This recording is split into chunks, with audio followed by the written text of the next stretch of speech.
पढ़ाई में कंसिस्टेंसी कैसे बनाएं, बहुत महत्वपूर्ण बात है। शायद बहुत बच्चे इसे इग्नोर भी करते हैं, उन्हें लगता है कि चलो ठीक है, हो गया सो हो गया। लेकिन आज एक बात हम आपको बताएंगे, एक छोटी सी कहानी भी हम आपको सुनाएंगे ताकि आपको उससे काफ़ी ज़्यादा मोटिवेशन मिले और आप लाइफ में आगे बढ़ें। तो देखो मेरे भाई, एक छोटी सी इक्वेशन है, ज़्यादा बड़ा इक्वेशन नहीं है, गणित का एक प्यारा सा इक्वेशन है कि अगर आपके अंदर पैशन है और आपके अंदर कंसिस्टेंसी है ना, तो आपको सफलता ज़रूर मिलेगी। सफलता के मायने सिर्फ ऐसे नहीं होते कि आपको सरकारी नौकरी मिल गई तो आप जीवन में सफल हो जाएंगे। अलग अलग लोगों के लिए सफलता के मायने अलग अलग होते हैं। कोई एक कामयाब बिजनेसमैन है तो कोई एक कामयाब टीचर है, कोई एक कामयाब यहाँ पर जो है बढ़िया तरीके से आईएएस है या आईपीएस है, तो कोई मेरे भाई अंबानी और अडानी है। कोई अपने क्षेत्र में एक बहुत बड़ा पॉलिटिशियन है तो कोई अपने क्षेत्र में अपने घर में एक बहुत बड़ा जो है व्यापारी है। तो अलग अलग क्षेत्र होता है, अलग अलग यहाँ पर मायने होते हैं कामयाबी के।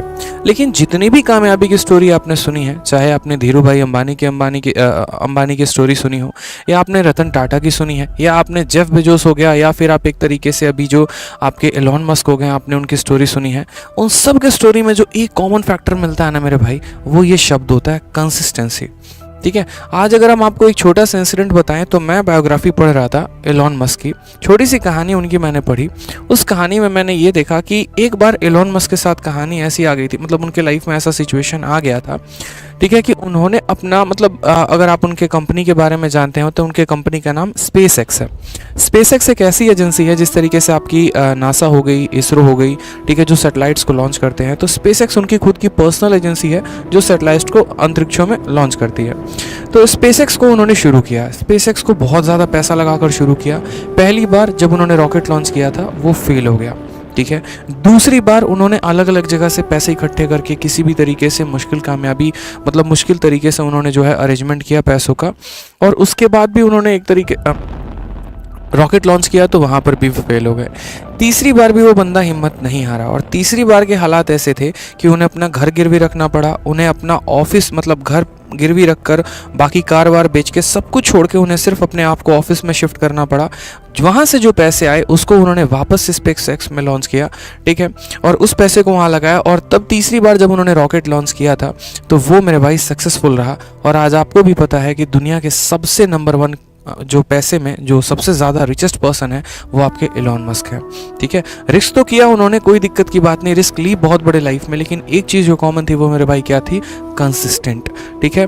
आपने यहाँ राइट ब्रदर्स का भी नाम सुना होगा जिन्होंने अपना इन्वेंशन किया था एरोप्लेन का, ठीक है। आपने यहाँ पर एक तरीके से जो आपके बल्ब के आविष्कारक हैं आपने उनका भी नाम सुना होगा।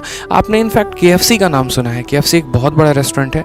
आपको पता होगा कि केएफसी ने जब अपना पहली बार जो चिकन वाला जो प्रोडक्ट है उन्होंने जब बनाया था तो वो कम से कम 1000 दरवाजों के पास गए होंगे। पहला घर नॉक किया, उनके प्रोडक्ट को किसी ने नहीं लिया। दूसरा दरवाज़ा कोई नहीं पूछा, तीसरा दरवाज़ा भगा दिया लोगों ने, चौथा दरवाज़ा में तो गाली और धक्के दे के भगाए, लेकिन वो कंसिस्टेंट रहे अपने आप में। पहला जो उनको ऑर्डर मिला वो 1000वें घर से मिला, और ऐसा ऑर्डर मिला कि वो डेली वहाँ पर ऑर्डर देने जाते थे।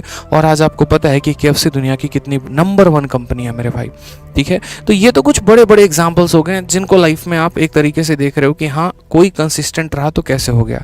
आप प्रकृति को देख लीजिए, आप एक पल के लिए ऐसे समझिए, आपने दुनिया की सबसे बड़ी नदी का नाम क्या है, अमेज़न है, आपने जाना है। भारत की सबसे बड़ी नदी हो गई आपकी गंगा, ठीक है। क्या लगता है आपको कि गंगा एक दिन में इतनी बड़ी नदी बन गई? गंगा को हम क्यों पूछते हैं, ठीक है। गंगा का उद्गम कहाँ से होता है? हिमालय से होता है। अगर आप जाएंगे हिमालय पर्वत पे तो बूंद बूंद करके पानी गिरता है, ठीक है। आप जाकर वहाँ देखिए एक बार, जब वहाँ पर जो एक तरीके से जितने भी बर्फ़ हैं जब वो पिघलते हैं तो बूंद बूंद बूंद बूंद करके रिसाव होता है। एक बूंद टपका, फिर कुछ सेकंड के बाद दूसरा बूंद टपका, फिर कुछ सेकंड के बाद तीसरा बूंद टपका, और मेरे भाई ऐसे बूंद टपकते टपकते पूरा का पूरा नदी बनता है, और सालों साल सदियों सदियों वो नदी बहते रहती है जिसकी आप पूजा करते हैं, ठीक है। तो गंगा में भी क्या है, तो कंसिस्टेंसी है। कहा जाता है ना कि अगर पानी भी जाकर कहीं ठहर जाए तो वो नदी नाला बदलने में देर नहीं लगता और उसमें महक आने में देर नहीं लगती है। तो यहाँ पर भी अगर गंगा की पूजा की जाती है तो एक वजह से वो है उसकी कंसिस्टेंसी। जीवन में मैंने ऐसे कई सारे बच्चे देखे, कई सारे आप अपने केस स्टोरी सुनोगे। जैसे यहाँ पर कभी भी बच्चा पूछता है कि सर सफलता कैसे मिलेगी, सर कामयाब कैसे होंगे, सर जॉब कैसे लगेगा। आप बचपन में एक स्टोरी सुने थे, आपने बचपन में कहावत सुना था, याद है ये कहावत यहाँ पे, करत करत अभ्यास के सिलपत परत निशान, रसरी आवत जात के, ठीक है। सॉरी, करत करत अभ्यास के जड़मती होत सुजान, रसरी आवत जात के सिलपत परत निशान। कहने का मतलब क्या है, आप अभ्यास करते रहो करते रहो करते रहो, ठीक है। और एक वक्त ऐसा आएगा कि जहाँ पर आप एक तरीके से चाह रहे हो जो चीज़ ना, वो पूरी होगी और ज़रूर होगी, और बहुत ही शानदार तरीके से होगी। आज आपसे लोग पूछते हैं ना कि आप क्या कर रहे हो, क्या नहीं कर रहे हो, ठीक है।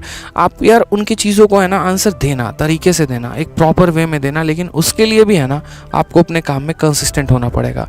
आप बिजनेस करते हैं, आप उसमें कंसिस्टेंट रहिए, ठीक है। एक एग्जांपल आप ऐसे समझो, आप जिम जाते हो, क्या लगता है 90% केसेस में ऐसा होता है ना, जो नया फ्रेशर जो जिम जाता है क्या करता है, पहले दिन गया, थोड़ी सी बॉडी बनाई नहीं, एकदम शीशा में जाके इसे सामने खड़े होकर एकदम ऐसे ऐसे बॉडी देख रहे हैं मसल कितना हुआ कितना नहीं हुआ। क्या पहले दिन में आपको रिजल्ट आ जाएगा? दूसरा दिन गए, आधे घंटे वर्कआउट किया नहीं, बाइसेप्स देख रहे हैं, ट्राइसेप्स देख रहे हैं, थाई देख रहे हैं, बैक देख रहे हैं, शोल्डर देख रहे हैं, क्या होगा? आपको क्या लगता है उससे रिजल्ट आ जाएगा?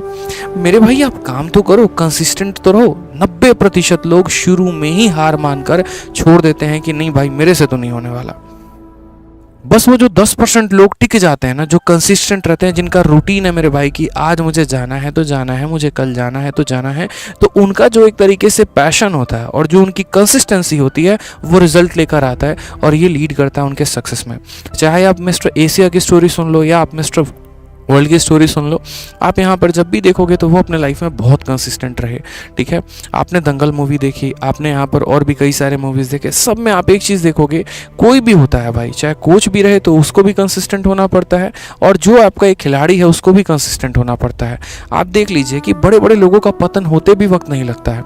विराट कोहली का एग्जाम्पल देखिए, माना कि एक वक्त में दुनिया के वो सबसे बड़े बैट्समैन थे, लेकिन अपनी चीज़ों पर वो कामयाब और कंसिस्टेंट नहीं रहे, प्रैक्टिस को उस तरीके से फोकस नहीं किया, ब्रांडिंग पर ज़्यादा फोकस की, एड्स पर ज़्यादा फोकस किए, पैसे कमाने पर ज़्यादा फोकस किए, जो अपना गेम है उस गेम पर फोकस नहीं किया। इसकी वजह से नुकसान ये हुआ कि शायद आज कई दिन के बाद, या इनफैक्ट अगर हम ये बोले तो कई साल के बाद विराट कोहली का भी शतक लगा है, ठीक है। तो यहाँ पर ऊपर वाले के भी है ना डायरी में हिसाब किताब बड़ा बराबर सा रहता है। सीधा एक बात बोलता है कि तुम अपने मेहनत के दम पर, पहले के दम पर तो ये मत सोचो कि तुम्हारा जीवन सिक्योर है, हर पल मेहनत चाहिए, हर पल तुम्हें कंसिस्टेंट होना पड़ेगा। आज मैंने एक बच्चे से मिला मैं, ठीक है, और जहाँ तक मैं उस बच्चे को बहुत क्लोज से जानता था, एक वक्त था कि जब वो पहली बार मुझसे मिला था 2018 में एक लाइब्रेरी में। तो मेरे भाई अगर मैं उसको ये बोल देता ना कि अगर यहाँ पर ए बी से 20% ज़्यादा है, बी ए से कितना परसेंट कम हुआ, उसको वो तक सवाल समझने में 5 मिनट लगता था। हर एक चीज़ को वो कॉपी में नोट करके लिखेगा, जीएस पढ़ते रहेगा, तब तो हम साथ पढ़ाई करते थे, ठीक है। बहुत मतलब डल सा स्टूडेंट, एकदम कहानी ऐसी इतनी गड़बड़ की आप कह नहीं सकते हैं कि ये बच्चा कभी जीवन में कोई सरकारी नौकरी लेगा भी। और आज मैं परसों उससे मिला और आज मैंने देखा कि भाई साहब वो बंदा खुद सीपीओ में दिल्ली एसआई सेलेक्टेड है। ये कैसे हुआ? तो मैंने उससे पूछा कि ये कैसे संभव कैसे हुआ, मतलब आप तो एक तरीके से पढ़ाई में उतने अच्छे भी नहीं थे, आपके ग्रेजुएशन में भी काफ़ी कम नंबर आए थे, तो संभव कैसे हो पाया? रीज़न बड़ा सिंपल सा था कि सर मैंने कभी पढ़ाई छोड़ी ही नहीं, चाहे मेरे लिए लॉकडाउन आया, चाहे मेरे लिए मुझे घर जाना पड़ा, या हालात कैसे भी रहे, मैंने पढ़ाई नहीं छोड़ी, ठीक है। हाँ, चीज़ें मुझे कम समझ में आती थी, ये मुझे पता था, औरों की तुलना में मैं कम मेहनती, मतलब मुझे कम समझ में आता है, मैं कम इंटेलिजेंट हूँ, ये मुझे पता था। लेकिन एक काम जो मैंने किया ना लाइफ में, वो मेरे भाई बस ये किया कि हाँ मैंने बहुत मेहनत की।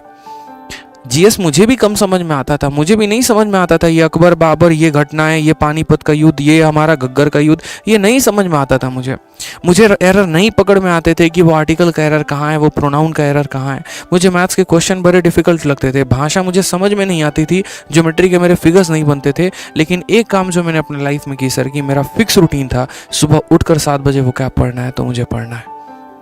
तो वो जो रूटीन था, वो जो कंसिस्टेंसी थी, आज उसी के वजह से आज मैं एक सब इंस्पेक्टर हूँ, एक फलाने थाने में पोस्टेड हूँ, और आज उस थाने में मेरा दबदबा है। ये बड़ा फ़र्क हो जाता है जब ऐसे लोग भी कामयाब बनते हैं, जहाँ पर ऑलरेडी समाज में हर जगह लोगों ने ये कह रखा हो कि तुम्हारा कुछ नहीं हो सकता, तो वो एक एग्जाम्पल सेट करते हैं, वो बताते हैं कि क्या है। मैं आए दिन आप लोग के कमेंट पढ़ता हूँ, सर मेरा हो जाएगा, ठीक है। बहुत ऐसे बच्चे यहाँ पर हैं जो सोचते हैं, अपने ऊपर शक करते हैं, यार मेरे से तो 2 क्वेश्चन नहीं बने। एक बच्चा कमेंट किया कि मेरा तो एमटीएस नहीं निकला, मेरा सीजीएल क्या निकलेगा? अरे मेरे भाई, स्पेस एक्स तो पहली बार फेल हो गया था, दूसरी बार भी फेल हो गया था, तो क्या यहाँ पर इलॉन मस्क दुनिया के रिचेस्ट पर्सन नहीं बन पाए? क्या बन पाए ना, मेहनत की उन्होंने, आप भी करो ना, क्या परेशानी है? करो, मेहनत करो। जीवन में आपके लिए भी बहुत कुछ रखा गया है, लेकिन मेहनत करोगे तब तो आगे बढ़ोगे ना। मेहनत ही नहीं करना चाहते, कंसिस्टेंट ही नहीं होना चाहते, तो कैसे होगे? अगर पानी में भी इतनी ताकत है कि अगर बूंद बूंद करके गिरे ना, पत्थर में भी सुराख कर सकता है भाई, ये उसकी ताकत है। लेकिन वो पानी की ताकत नहीं है, पानी के कंसिस्टेंट होने की ताकत है। तो आपकी भी कंसिस्टेंट होने की ताकत है कि अगर आप लगातार तरीके से पढ़ाई करोगे, लगातार तरीके से क्वेश्चन लगाओगे, लगातार तरीके से रिवीजन करोगे, तो क्या औकात इस मॉक की है कि आपका नंबर ना आए, और क्या औकात इस सरकारी नौकरी की है कि जो आपके पल्ले ना पड़े। मेहनत करो भाई, जीवन में आगे बढ़ो, कंसिस्टेंट रहो, ठीक है। तो आप कमेंट बॉक्स में कमेंट किया करिए, आप सभी के कमेंट मैं पढ़ता हूँ, इसलिए मैं कहता हूँ कि चैनल को सब्सक्राइब करके भी रखो।